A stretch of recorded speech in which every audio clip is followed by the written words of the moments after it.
Hello friends, இன்றைக்கி வீடியோவில் நம்ம என்ன பார்க்க போகிறோன்னா அரிசி மாவு வத்தல் வீட்லேயே எப்படி செய்யறதா பார்க்க போகிறோம். வாங்க வீடியோக்குள்ளே போகலாம்.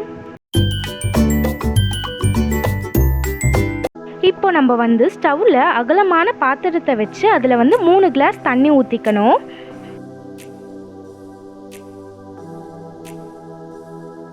அஞ்சு பச்சை மிளகாவை நான் மிக்ஸி ஜாரில் போட்டு அரைச்சி வச்சுருக்கேன். கொஞ்சோண்டு தண்ணி ஊற்றி இப்போ நம்ம அரைச்சி வச்சுருக்க பச்சை மிளகாவை நம்ம ஸ்டவ்வில் தண்ணி வச்சுருந்தோம்ல அதில் நம்ம ஊற்றிக்கலாம்.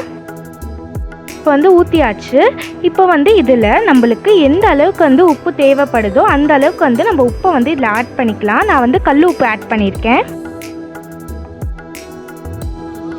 இந்த தண்ணியில் 5 டீஸ்பூன் நம்ம சீரகத்தை சேர்த்துக்கணும். சீரகம் நல்லா செரிமானமாக உதவி செய்யும்.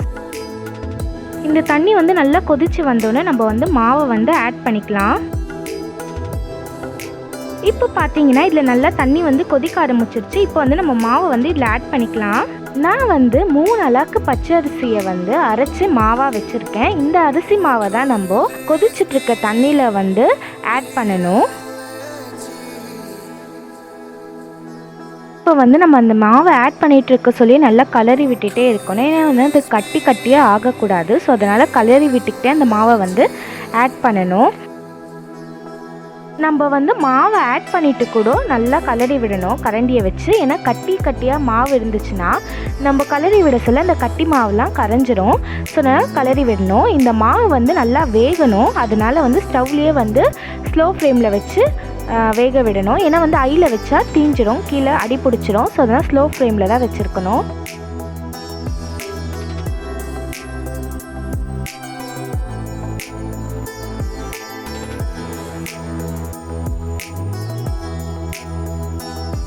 இந்த மாவு வெந்துருச்சா எப்படி கண்டுபிடிக்கிறதுனா, இந்த மாவை நம்ம தொட்டு பார்த்தா நம்ம கையில் ஒட்டக்கூடாது. இப்போ நான் தொட்டு பார்க்குறேன், என் கையில் ஒட்டலை. அதனால இந்த மாவு நல்லா வெந்துடுச்சு. இப்போ நம்ம இதை ஆஃப் பண்ணிக்கலாம் ஸ்டவ்வை. இந்த மாவு நான் ஒரு 15 நிமிஷம் ஆற விட்டேன். இப்போ இது நல்லாவே ஆறிடுச்சு. இப்போ நல்லா ஆறி இருக்க மாவை முறுக்கு பிழிவோம். அந்த அச்சில் நம்ம அந்த மாவை கொஞ்சோண்டு எடுத்து போட்டுக்கலாம்.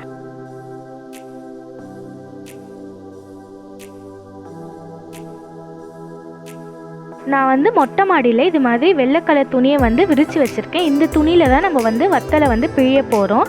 பால்கனியில் கூட நம்ம பண்ணலாம். பட் கொஞ்சமாக தான் வத்தலை பண்ண முடியும். மொட்டை மாடினா நம்ம நிறைய வத்தல் போட்டுக்கலாம். இப்போ நம்ம வத்தலை பிழிஞ்சு விட்டுக்கலாம். நம்ம முறுக்கு மாதிரி ரவுண்டாகவும் பிழியலாம், இல்லை நீட்டாக கூட பிழியலாம். இந்த வத்தலை நான் அந்த துணியோட ஸ்டார்டிங்லேருந்து எண்டிங் வரைக்கும் ஃபுல்லாகவே பிழிஞ்சு விட்டுட்டேன்.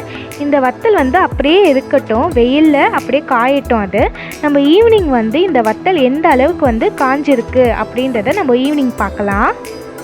இப்போ ஈவினிங் ஆயிடுச்சு. சூரியன் மறைய போகிறாரு. இந்த வத்தல் பார்த்தீங்கன்னா காஞ்சிருக்கு, வெளில பார்க்க காஞ்சிருக்கு கொஞ்சமாக. ஆனால் உள்ளெல்லாம் காயலை. ஸோ அதனால் இதை ஒரு 2-3 நாள் நம்ம மார்னிங் ஆனோன்னே வெயிலில் போட்டுட்டு திருப்பி ஈவினிங் எடுத்துகிட்டு போயிடலாம். இது மறுநாள் சாயங்காலம் எப்படி காஞ்சிருக்குன்னு பாருங்கள். நேற்றையை விட இன்றைக்கி நல்லாவே காஞ்சிருக்கு. இது மாதிரி நாளைக்கும் எப்படி இருக்குன்றத பார்க்கலாம். இப்போ பார்த்தீங்கன்னா வத்தல் நல்லா காஞ்சிடுச்சு. இப்போ நம்ம 3 நாள் வெயிலில் காய வச்சோம். இப்போ அந்த வத்தலை அந்த துணியிலேருந்து பிரித்து எடுக்க சொல்ல ஈஸியாக பிரித்து எடுக்க முடியுது. இப்போ இந்த வத்தலை நம்ம ஃபுல்லாக பிரித்து எடுத்துகிட்டு இதை நம்ம போட்டு பொரிச்சா நம்மளுக்கு கிறிஸ்பியான வத்தல் ரெடி ஆகிடும். இந்த வத்தலுக்கு நான் 3 அழகு அரிசி மாவு தான் எடுத்துக்கிட்டேன். அதுக்கு எவ்வளோ வத்தல் வந்திருக்கு பாருங்களேன். இந்த வத்தலை நான் எண்ணெயில் பொரித்து எடுத்துகிட்டு உங்கள்கிட்ட காட்டுறேன். எவ்வளோ கிறிஸ்பியாக வந்திருக்கு நீங்களே பாருங்களேன். இந்த அரிசி மாவு வத்தல் சூப்பராக ரெடி ஆகிடுச்சு. இப்போ நான் இதை உடச்சி காட்டுறேன் பாருங்கள். எவ்வளோ கிறிஸ்பியாக வந்திருக்குன்றதை பாருங்கள். இதை நீங்கள் வீட்டில் ட்ரை பண்ணி பார்த்துட்டு எப்படி இருந்துச்சுன்றதை கீழே இருக்க கமெண்ட் பாக்ஸில் மறக்காமல் கமெண்ட் பண்ணுங்கள். இந்த வீடியோ பிடிச்சிருந்துச்சுன்னா லைக் பண்ணிவிடுங்க, ஷேர் பண்ணிவிடுங்க. இது மாதிரி நிறைய வீடியோ பார்க்க நம்ம சேனல் இது வரைக்கும் சப்ஸ்கிரைப் பண்ணாதவங்க நம்ம சேனலை சப்ஸ்கிரைப் பண்ணிவிடுங்க. கூட இருக்க பெல் பட்டனை கிளிக் பண்ணிவிடுங்க. இந்த வீடியோ பார்த்ததுக்கு நன்றி. அடுத்த வீடியோவில் பார்க்கலாம்.